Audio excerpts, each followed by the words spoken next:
Well, that's seen better days. Hey up campers, welcome back to the channel.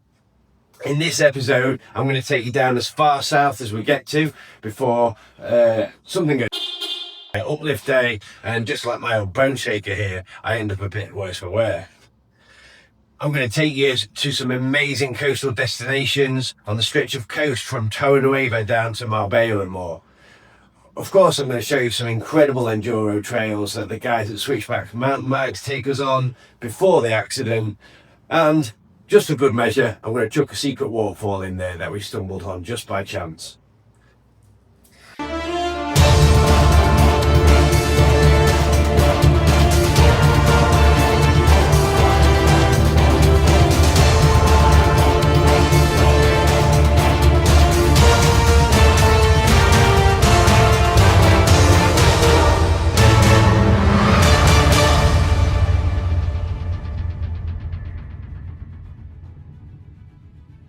Travelling from Spain's arid Tabernas Desert to the icy slopes of the Sierra Nevada had truly given us a taste of the Spanish extremes.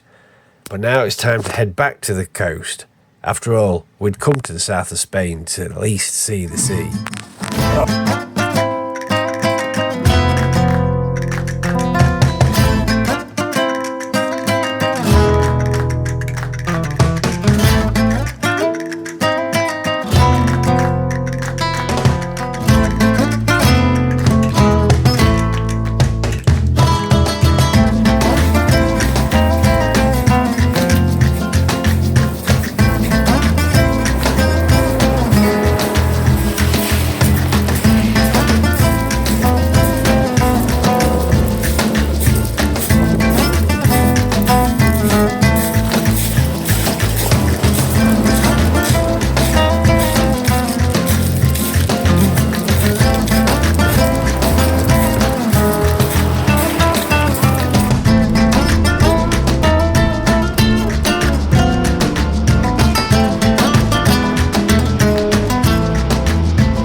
We'd got so accustomed to seeing wild ibex in Spain now, but the last place we'd expected to see them was on the beach.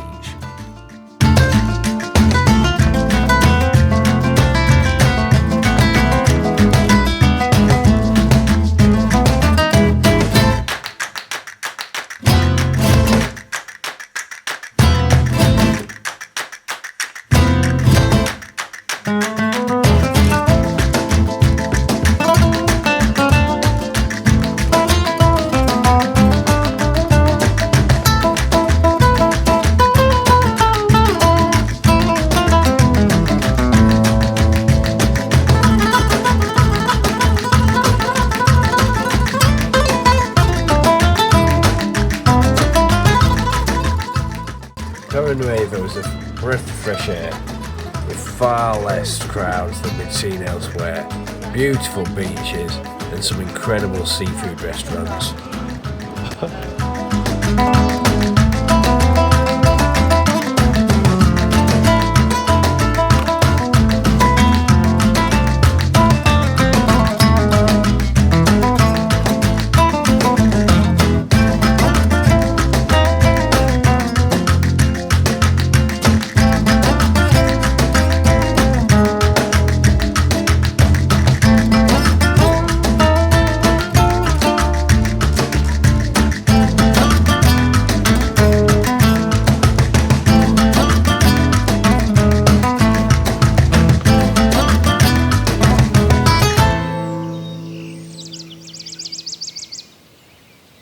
We found the best way to find peaceful camp-up spots was to head about half an hour inland from the coast, into the realm of the avocado farmers.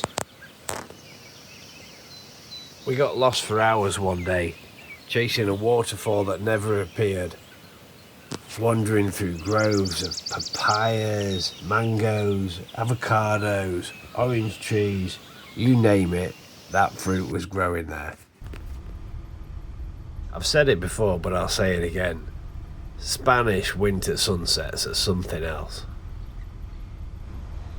You could definitely be forgiven for forgetting it was February. Until you got in the sea and then you froze your knackers off.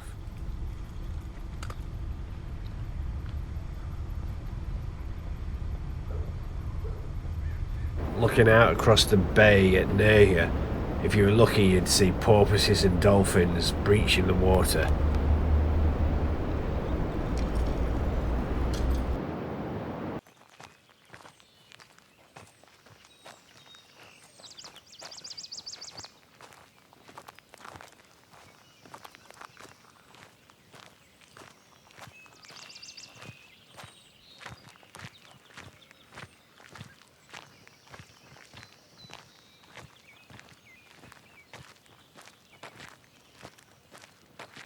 We knew eventually the weather was going to turn, and when it did, the sea had a completely different look to it.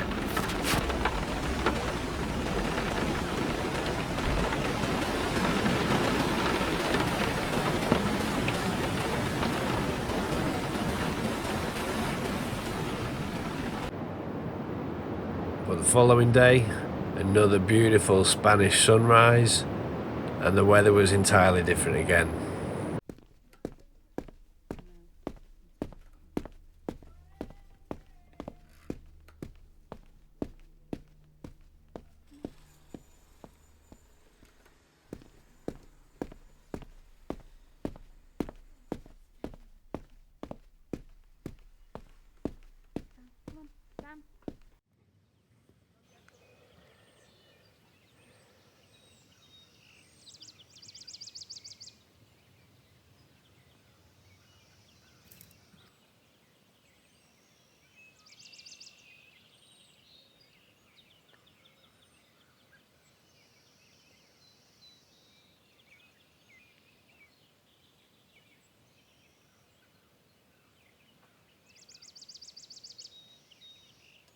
One morning, on one of our inland camp-up spots, we took the dogs for a walk and explored off the beaten track. The trail kept on going, and a few times we thought about turning back. Eventually, after some scurrying through the undergrowth, we arrived at a little lazy river. And then, around the corner, an incredible secret waterfall.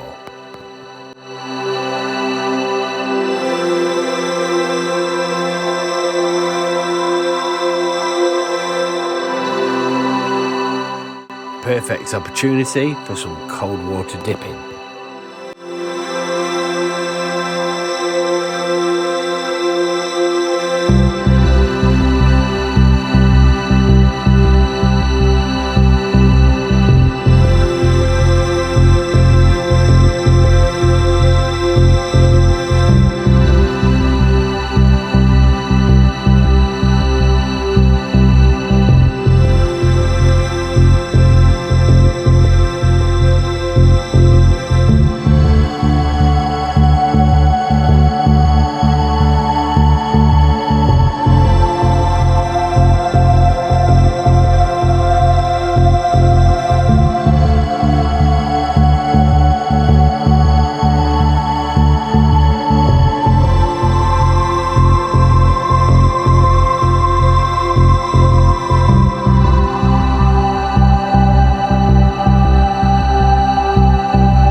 There's a great many mountain bike tour guide companies around the Málaga area, and it's no wonder why.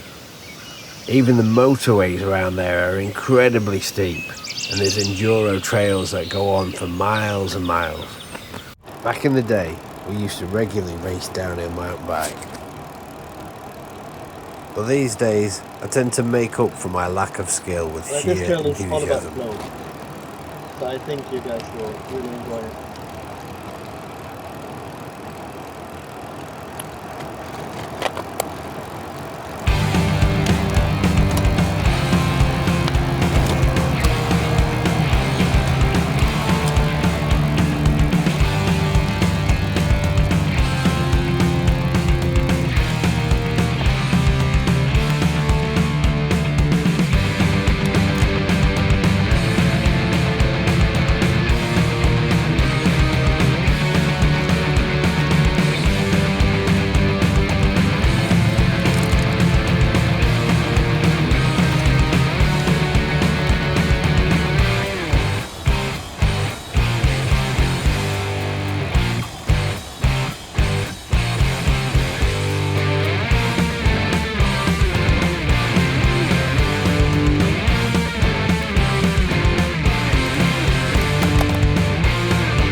Unfortunately, my day didn't go quite as I'd planned.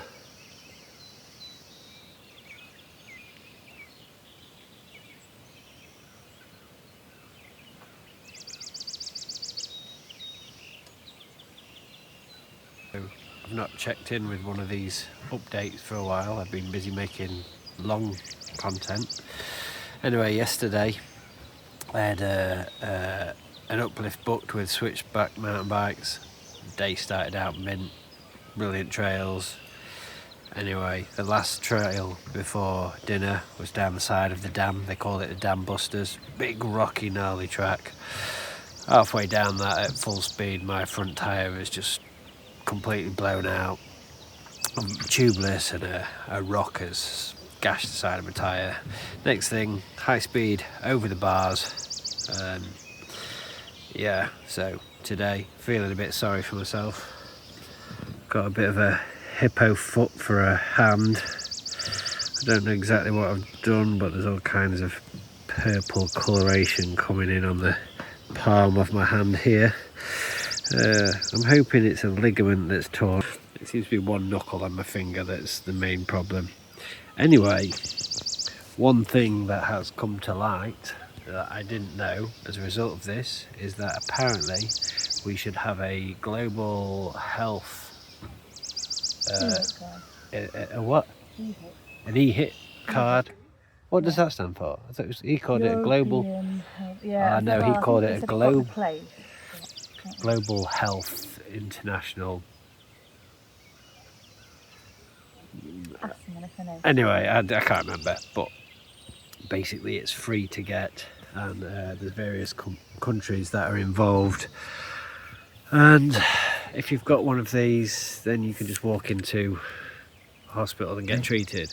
Now, I'm not going to do that because I don't do hospitals at the best of time unless I'm dying, and I had an injury like this back at home a few months ago from climbing, or maybe this time last year, and I did what I've done now, strapped it up, and it seemed to be alright after a few weeks. I certainly won't be climbing or mountain biking for that matter anytime soon, but this isn't a bad place to sit out and feel sorry for oneself. This is a little campsite not far from Málaga called Go Spain. It's a German run campsite, and it's a tiny little campsite. Got 2 Airbnbs and then space for about 7 camper vans. They also hire out camper vans, and it's beautiful. This is the little tranquil yoga space right here, surrounded by orchards. You're able to pick fruit from the garden. Lanny can't get enough of picking fresh oranges. Over in the distance there we've got mountains which you can't see now, but they are glistening with snow on the top.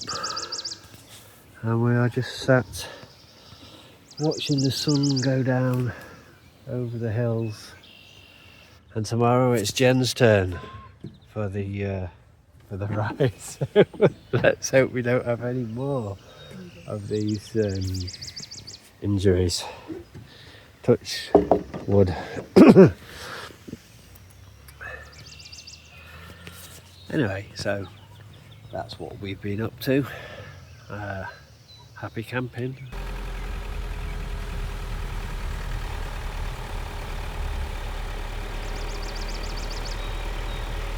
I managed to get a private appointment at a doctor's and claim that back on my health insurance, and it turned out that indeed I had broken a finger, so that put a bit of a damper on my day, but I was determined not to let it ruin the rest of the holiday, even though it meant I'd be doing no climbing or mountain biking for the rest of the trip.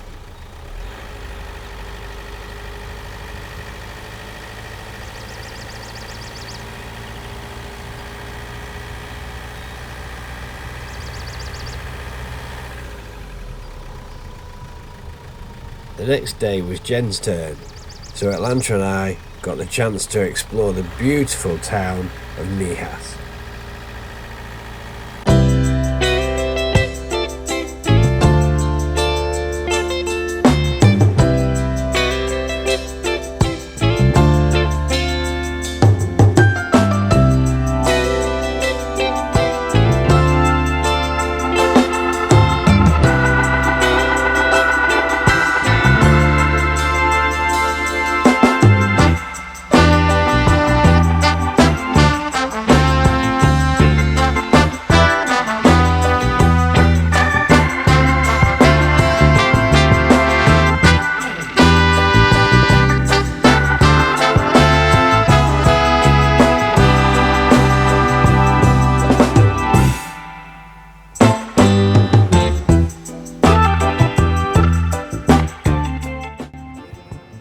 Unfortunately, having husky sisters with us meant that we didn't get to have a donkey ride, which I was a little bit disappointed about, not gonna lie.